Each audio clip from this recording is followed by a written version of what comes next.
soccer players without head injuries have brain changes. So what they did is they took soccer players who had not had concussions, no symptoms, and they tested them versus swimmers.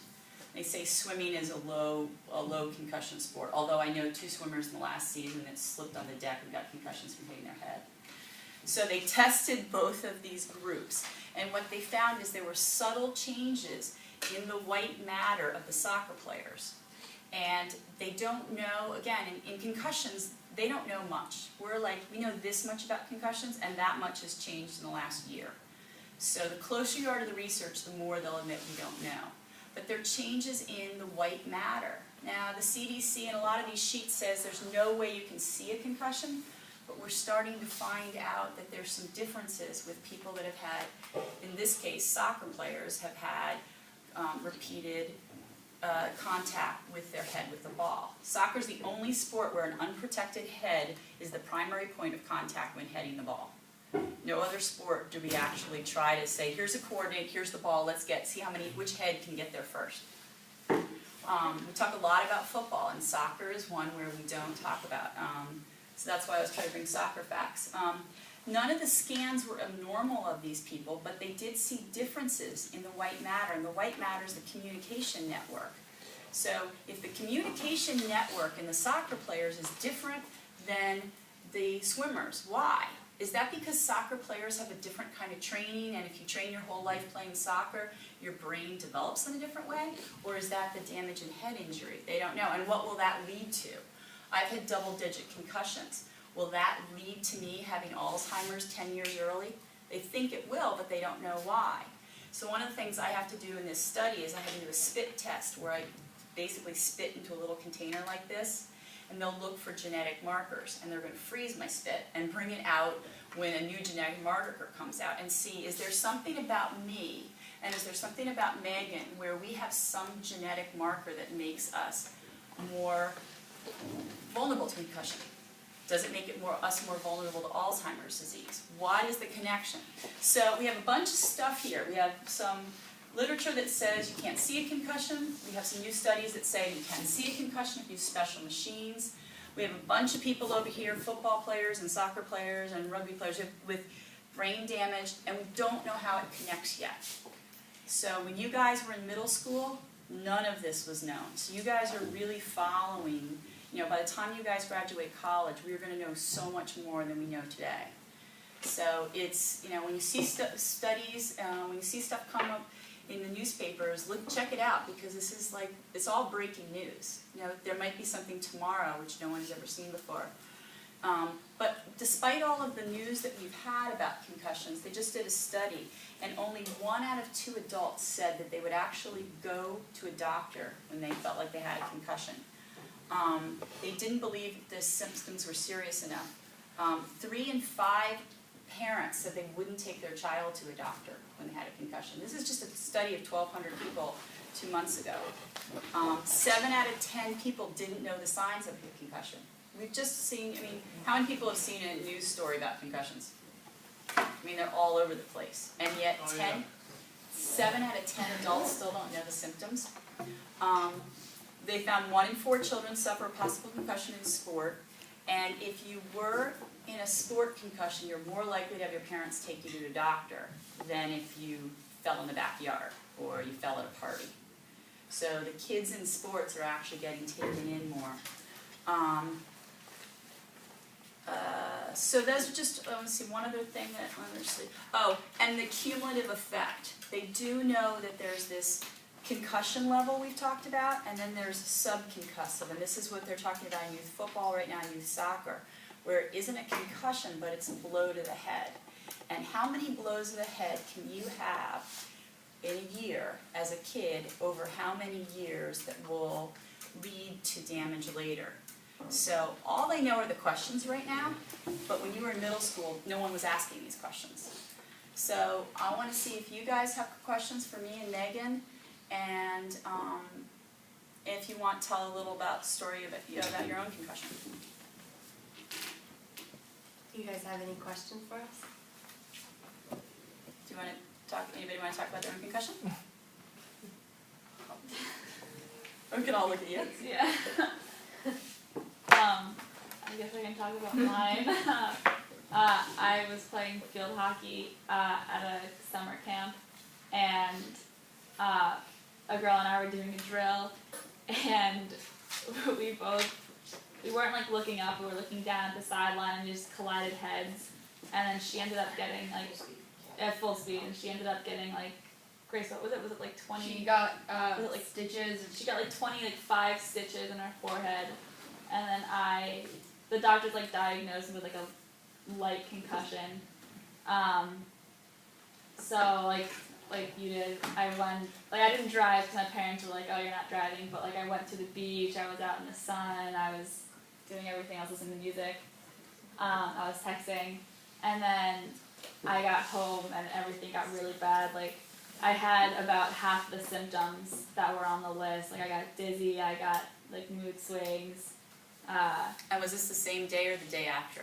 This was like 2 or 3 days after. Yeah, so this is one of these things where you can get hit on Friday night and your symptoms don't happen until you take your Spanish test Monday morning. So, and it just got really bad, and I ended up getting like vestibular disorder, and I was out for my field hockey season, the whole season. I was diagnosed with concussion from August 6th until November 28th. So. When I had my concussion, I was actually doing vestibular therapy, and I had convergence disorder and all that stuff. And It was no fun. It's no fun at all. My son's first concussion in 6th grade, I'm like, great, I'll teach you to drive the boat. Your brothers aren't around. So we went out on the boat, and I'm like, we're going around, in waves, and we're having a great time. And then he came home with a complete mess. I'm like, oh, I guess that was a bad idea, I look back now at some of the things that I did as a, pretty intelligent parent, but I had no idea how to care for him. They said, make him rest, and I figured rest wasn't going to Boston. We'll go out on the boat. Do you want to say that? Yeah, how can you diagnose a concussion, like, right after it's happened? Like, for example, say I got hit really hard, and football fell down, and then, like, on the scene, how can you technically really diagnose it? Well, Unless you're not really because you're not going to feel the symptoms. the true answer to that is you can't diagnose a concussion until it has already happened and the symptoms are over. There's a number of tests, from an athletic training perspective, there's a number of tests and signs and symptoms that you don't have to have all of the signs and symptoms, but if you have even just one, it's what we consider like a pre-concussion or a possible concussion. And we'll tell you that you have a concussion, but the true diagnosis can't be made until after the symptoms are gone. And as a parent/coach, the word that we use is recognize. So when you're on the field in that moment, the most important thing is if there's a possible injury, and we know that sometimes the symptoms don't come up for 72 hours, pull the person off. And a doctor that I'm working with, who's about to publish this paper, has proved with his patients that if you go and continue playing and you have a second hit within that time frame, that you will probably double the length of your recovery. So if your recovery you're looking at a 3-week recovery, if you stay in that game and you get hit again, it'll be a 6-week recovery. So your recovery may be 2 weeks, your recovery may be 8 weeks, your recovery may be 7 weeks, but he's proven that if you have 2 hits, it doubles your own time frame. So as a parent coach, I'm just trying to get you off the field. And then I'm trying to get you to an athletic trainer. I wish we could have an athletic trainer at every event, at every game.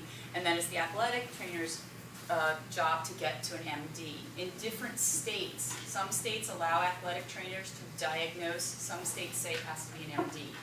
And different states vary. But the idea in that is if it's possible, in the realm of possible, pull you out of the soccer game, pull you out of horseback riding, don't put you back in, and put an adult with you. One of the things they do as a coach is you take the player's shoe. You don't want to take the helmet. You want to take some part of their equipment, so if they wander back on the field, and people with concussions wander off.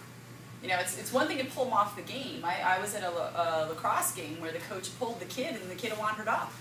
The kid went out in the back and was shooting. They had a really cool thing with Warrior where they shot at watermelons, and the kid was back there, and I actually found a mom and I said, he's not on my team, but do you know who's pulled out for a head injury? She had no idea. I saw her 2 weeks later, and he did have a concussion. So what you're talking about is really important.